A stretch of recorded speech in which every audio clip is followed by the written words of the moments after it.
Ladies and gentlemen, I am Corione, your witch in residence here on YouTube. And today I get to talk about one of my favorite movies and the implications of it. The movie I want to talk about is Cruel Intentions. Now, this is one of the classic 90s movies, and I really recommend you check it out because it has aged like a fine wine. It is by far one of my favorite stories that was ever told in the 90s, if only because the people involved are so unrelentingly evil and fascinating, and yet at the end, quite literally, the love of a good woman changes somebody we thought was irredeemable. Now, in it, the individuals tend to use, let's call it, for the sake of the YouTube algorithm, romance, um, almost as a weapon. They try to see how many people they can corrupt, how many people they can turn to the dark side, and they use tactics and skills that are probably bordering on withdrawing consent. But before we get too deep in, I just want to say, for the record, that I really appreciate all my subscribers. But for those of you who have not yet subscribed, look, please consider creating that account. Please consider doing so. It super helps out the channel.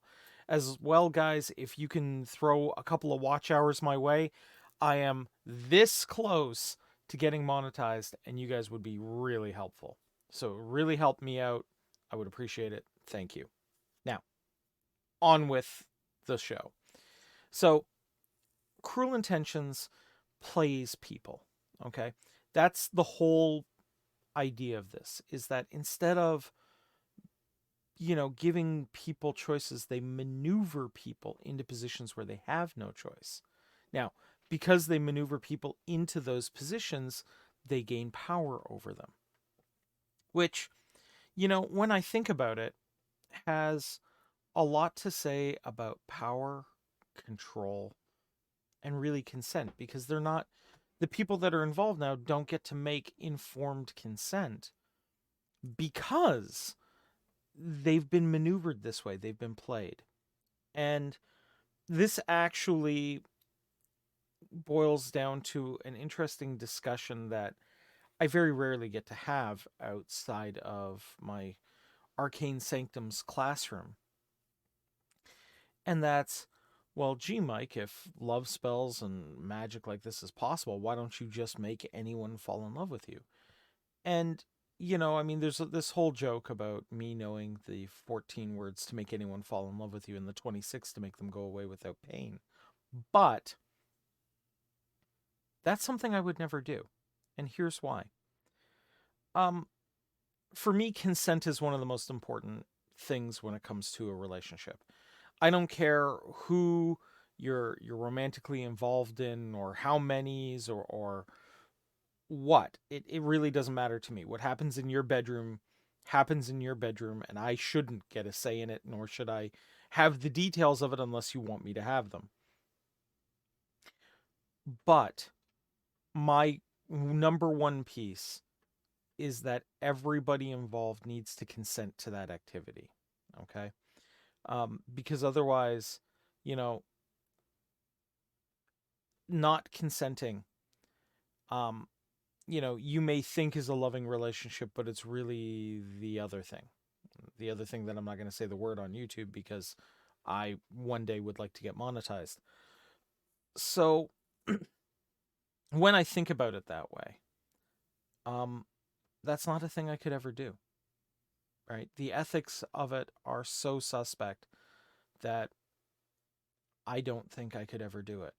And I wouldn't want to do it because it's just wrong, right?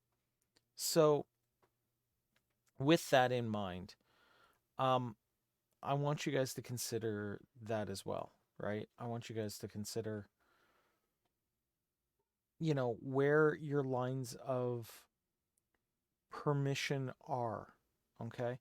And if you want to talk about that in terms of consent and concerns of, you know, what you feel is appropriate, by all means, leave it in the comments. But to me, the core is it consensual? Is everyone involved enjoying themselves? And at the end of the day, can you, look yourself in the mirror after what you've done, right? The characters in this movie, one of them, Sarah Michelle Gellar's character, um, I think can very clearly look themselves in the mirror, and that terrifies me, right? That's not how it should be.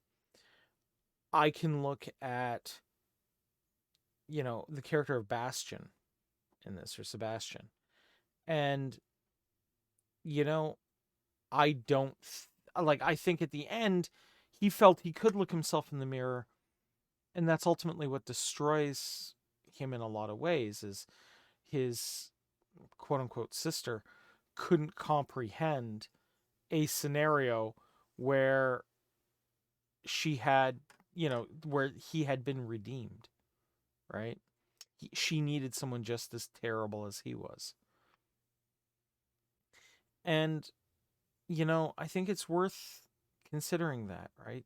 That if you are, if you feel you are traveling down a path that leads you to questionable places, think about it and stop and consider. Okay. And if you are leading down that path, stop what you're doing. Okay. It's that kind of behavior is not okay. And by now, everybody knows that. And it's important to realize that, this is a topic for everyone. Okay. No matter what your physical plumbing, what you believe your spiritual plumbing is, it doesn't matter. Everybody needs to get on that page that you need to get the okay of the other person. And if you don't have it, you don't do it. Okay. Um, School was a very weird time for me. Um, all I can say is thank goodness in university I was able to prove I was out of town at the time somebody tried to accuse me of possibly what I consider the most horrible thing one human being could do to another. I was able to very, very clearly prove it by even people not liking me remembering I was in this specific event. So, you know, this is an issue, consent, and making sure that everybody is aware of what's going on in terms of you behaving in an appropriate manner for a relationship. It's an issue very, very near and dear to my heart. Um, I think it's something worth discussing. Now, I don't think it's worth discussing all the time, and I don't think it's worth, rolling your life over on it. But it is something worth keeping in your mind, right? Um, it's something that should be playing back there when you're in a relationship, or when you're trying to start one. Is this person, you know, consenting to me continuing? And if the answer is no, guys, girls, leave it alone. It's not worth it. Situations like that never end well. If the other party isn't okay with it, they have never ended well. So my advice today and my suggestion is really watch this film, enjoy it for the ride that it takes you on in terms of plot, but afterwards consider, right? Consider the consent and the lack of consent some people are in a position of in this movie, and go, wow, you know, this is a cautionary tale. And I get to observe this and realize all the different permutations of withdrawing consent and what they can all look like. So consider that, and consider, um, you know, that while Cruel Intentions is a great movie, um, it's not a way to live your life.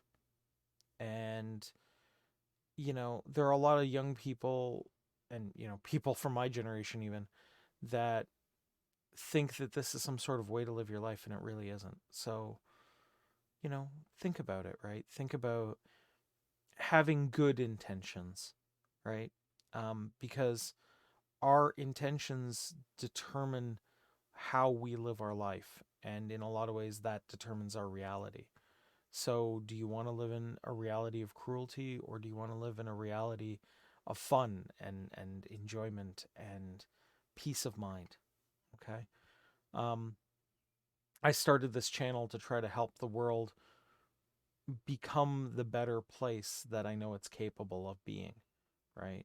Um, I created this channel because I wanted to give people a spot of joy on the internet. So let's do that together, right? Let's look at something like this and enjoy the movie because it is fantastic. And the music in this is a soundtrack to the 90s that I think only The Craft compares to. And at some point, I think if you are on a long road trip and you want to enjoy some 90s music, which I think is probably some of the best, um, throw together the Craft soundtrack, Cruel Intentions soundtrack, put it on shuffle, and enjoy quite the long, nice road trip with some fantastic music. Now, with that all being said, I think I'm going to bring this video to an end, but I do want to say thank you very much to you all. Merry meet, merry part, merry meet again. Take care, everybody. Bye bye.